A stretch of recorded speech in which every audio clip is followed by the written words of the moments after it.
Nagtaka ako dito guys, bakit nagtumpukan itong mga bata? Ano kaya ang tinitignan nila dito?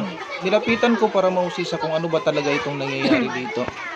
Nang tanungin ko, ano ito nangyayari? Sabi ng bata may nabalian daw. Nang tignan ko ay meron palang magaling maglaro ng Rubik's Cube. Para hindi siya magpares-pares. Kaya sinubukan natin kung mabilis nga ba talaga. So bago simulan ay pinadisarrange ko muna yung Rubik's Cube para makita natin talaga kung totoong magaling itong batang ito. Kaya ito, tignan natin kung talaga nga bang mabilis itong batang ito maglaro ng Rubik's Cube.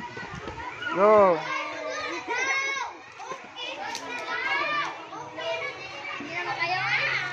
Kaya na. Nabuo na ganigay na. Ara. Ara no. Lo. Ay mo di panitis dara. No. Na, sunod na. Ay, marites. Oy, mga marites. Talaga nga mabilis siya dahil tumagal lamang ng 26 seconds ang pagbuo ng Rubik's Cube. So nakatingin sa akin, ibig sabihin ay natapos niya. Grabe!